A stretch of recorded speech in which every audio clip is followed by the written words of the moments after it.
Salut mes sportifs et bienvenue sur ma chaîne Alex Levent. Aujourd'hui, j'étais censé t'apporter une information complémentaire à ma précédente vidéo sur l'analyse morphologique. Rappelle-toi, il y a des spécialistes qui utilisent une analyse morphologique poussée pour déterminer tes points faibles et tes points forts selon le fait que tu aies des muscles courts ou des muscles longs. Et dans la précédente vidéo, je t'ai apporté mon point de vue, à savoir est-ce que je trouve ça nécessaire pour prédire à l'avance un programme sportif qui se dit parfait. Dans la vidéo d'aujourd'hui, je suis censé te parler de la typologie des fibres musculaires. Alors qu'est-ce que ça veut dire ce terme barbare?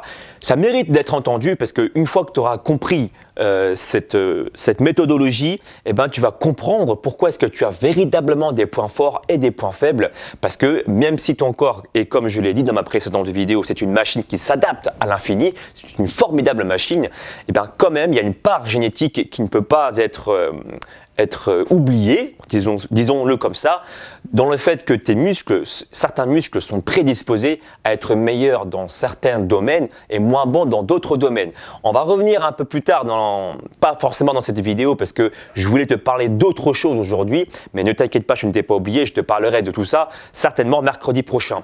Pourquoi est-ce que je te dis ça? Parce que pas plus tard qu'avant-hier, c'est ça.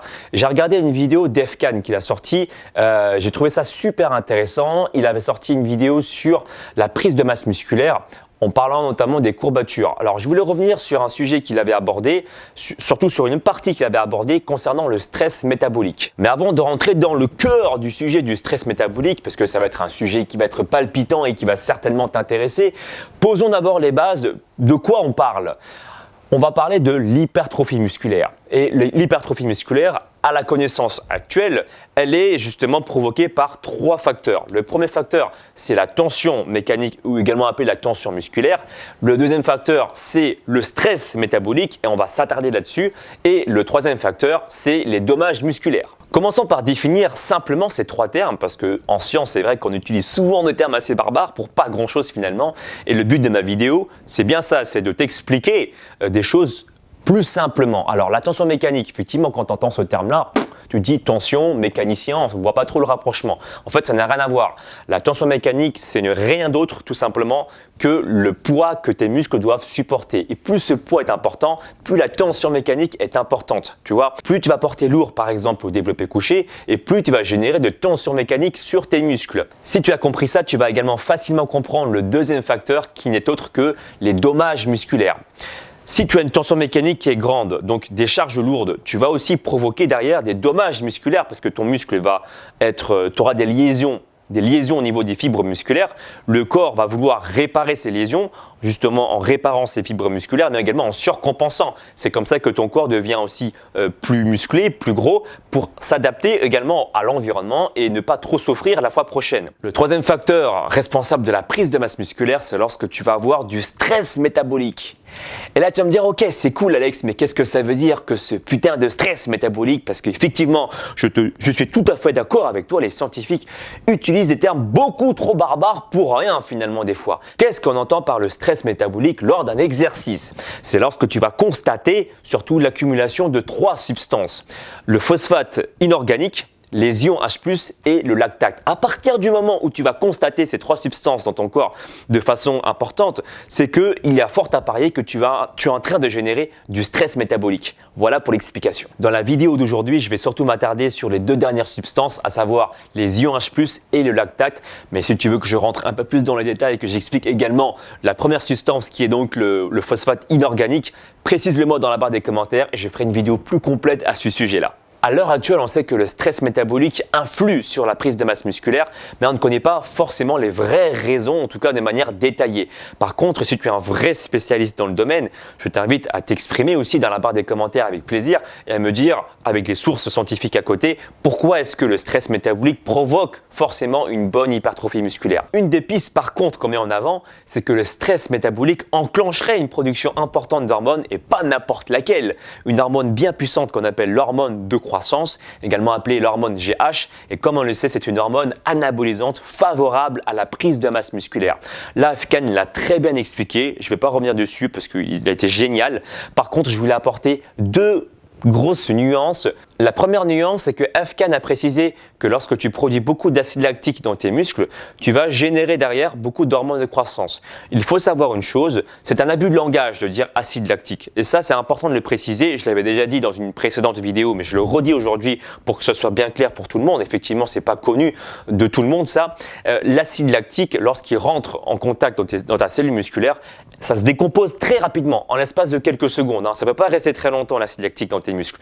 Donc c'est une fausse idée de dire que tu as beaucoup d'acide lactique accumulé dans tes muscles. Dès sa formation dans la cellule musculaire, la molécule d'acide lactique se décompose en l'espace de quelques secondes en deux substances. La première, une molécule de lactate, et la deuxième substance, un proton H+. Et ça, encore une fois, c'est en l'espace de quelques secondes. Donc on ne peut pas clairement parler d'accumulation d'acide lactique et on ne peut pas dire clairement que c'est à cause ou grâce à l'acide lactique qu'on va accumuler, déclencher de l'hormone de croissance. Tu comprends? Ce serait plutôt en fait le lactate. Pour être plus clair, une des substances qui a été décomposée de l'acide lactique qui va déclencher justement la production d'hormones de croissance. Et là, je vois déjà venir certaines personnes qui vont me dire « Ouais, mais Alex, là, tu joues sur les mots, là, finalement. Qu'on parle de l'acide lactique ou de lactate, ça revient finalement à la même chose. » Eh ben non! Non, pourquoi? Parce qu'il y a des gens qui vont te dire que l'acide lactique est un déchet. Déjà, si tu m'as compris jusqu'à maintenant, on ne parle pas de l'acide lactique, on parle plutôt du lactate. Et est-ce que le lactate est véritablement un déchet? La réponse est bien évidemment non. Pourquoi? Parce qu'en présence d'oxygène, le lactate et pas l'acide lactique, le lactate peut se transformer en présence d'oxygène en du glucose. Donc on ne peut pas parler de déchets métaboliques, tu comprends? C'est bien pour ça que je voulais rentrer dans ce détail-là pour t'exposer cette nuance qui me paraît pour moi importante. La deuxième nuance que je voulais t'apporter et qui était encore pour moi plus importante finalement, Afkan dit que lorsque tu produis de l'hormone de croissance, c'est une hormone super puissante qui favorise la prise de masse musculaire. Maintenant, il faut faire la part des choses entre l'hormone de croissance, celle que tu vas sécréter naturellement et surtout après un effort physique, et l'hormone de croissance que tu vas t'injecter lorsque tu vas te doper. C'est pas du tout la même chose et c'est pas du tout les mêmes effets et ça a été prouvé scientifiquement. Et d'ailleurs, si tu es curieux, je te mets les articles en référence dans le descriptif de ma vidéo si tu veux torcher un peu le sujet. C'est vrai que l'exercice physique peut induire de façon éphémère une production importante d'hormones de croissance de par l'activité physique intense, par exemple comme des exercices polyarticulaires, mais aussi par un travail d'endurance musculaire comme l'a préconisé M. Kurnaz en faisant de longues répétitions qui va donc créer une production importante de lactate et non pas d'acide lactique. Attention la nuance. Et ça va augmenter effectivement de façon éphémère la production d'hormones de croissance. Et c'est bien là le problème. Dans les études que j'ai pu regarder, cette production éphémère d'hormones de croissance ne durait pas assez longtemps. En fait, ça dure entre une demi-heure pour certaines études et une heure après l'effort physique. Et ce laps de temps est bien trop court pour espérer un changement physiologique au sein même de tes muscles pour créer de la masse musculaire. Après, effectivement, il y a également d'autres études scientifiques qui ont fait des tests sur des gars qui ont commencé par des exercices polyarticulaires comme des squats, tu vois. Et puis juste après, ils se sont déchirés le bras en faisant des biceps curls. Et il se trouve que pour certains d'entre eux, et pas tous, ils ont réussi à prendre plus de volume musculaire en commençant par des exercices polyarticulaires pour augmenter de façon temporaire leur production d'hormones de croissance. Mais ce n'est pas unanime et effectivement la science, on ne peut pas dire que c'est universel, quoi. Tu vois, ça ne marche pas pour tout le monde.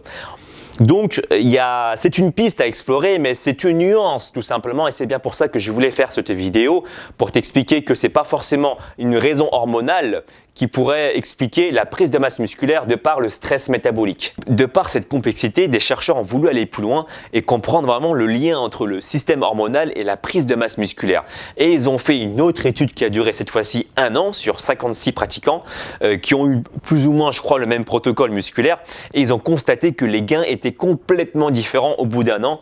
Certains ont gagné 3,5 kg, d'autres ont gagné jusqu'à 7 kg de muscles. Et ces chercheurs se sont dit, tiens, on va s'intéresser sur la production d'hormones de ces personnes qui ont produit de la masse musculaire de façon conséquente, à savoir 7 kg de muscles en 1 an, ce qui est énorme. Et qu'est-ce qu'ils ont constaté? Quelque chose de paradoxal. Et toi-même, tu vas être étonné. Ils avaient sécrété beaucoup de cortisol. Mais là, tu vas me dire, mais c'est le comble là. Le cortisol, c'est l'hormone du stress que tous les bodybuilders et tous les pratiquants de musculation veulent éviter pour avoir de la masse musculaire. Alors pourquoi ces gars-là qui ont gagné 7 kg de muscle ont sécrété beaucoup de cortisol? Est-ce que le cortisol, du coup, permettrait de créer de la masse musculaire? C'est la question que ces chercheurs et moi-même, on s'est posée. Après plusieurs réflexions, les scientifiques ont enfin trouvé le lien qu'il y avait entre la production importante de cortisol et la prise de masse musculaire de ces gars-là qui ont pris 7 kg en l'espace de 12 semaines. C'est pas le fait qu'ils aient produit du cortisol qui ont créé de la masse musculaire, parce que là, ce serait le comble. Mais c'est tout simplement, en fait, la production de cortisol serait le reflet de l'entraînement intense qu'ils ont pu générer et qui a provoqué derrière l'hypertrophie musculaire. Et ça a été démontré, comme tu le sais maintenant, que les tensions mécaniques et les dommages musculaires provoquent derrière aussi l'hypertrophie musculaire. Et c'est comme ça qu'on explique pourquoi ces gars-là ont produit beaucoup de cortisol et la relation entre production haute de cortisol, prise de masse musculaire. Mais au final, ce qui marche, et il faut revenir à l'essentiel, c'est l'entraînement intense, choisir des exercices polyarticulaires, mais surtout aller s'entraîner. Parce qu'au-delà des techniques que tu peux chercher, tu as beau trouver la meilleure méthode pour ceci, pour cela, si tu ne t'entraînes pas, que tu ne mets pas tes chaussures de salle pour aller directement transpirer, ça ne marchera pas, tu ne prendras pas de muscles. Donc revenons à l'essentiel. Entraîne-toi déjà, aie de la régularité pour tes entraînements, choisis des exercices polyarticulaires et te prends pas trop la tête sur des méthodes qui vont te permettre de, de sécréter de manière importante l'hormone de croissance ou quoi que ce soit, mais entraîne-toi régulièrement, voilà le mot de la fin. Si tu as kiffé la vidéo, n'hésite pas à mettre un like, ça me fera toujours plaisir. Suis-moi également sur les réseaux sociaux pour ne rien louper, Facebook, Instagram, Snapchat, Twitter, et puis moi je te dis à très bientôt, ciao ciao.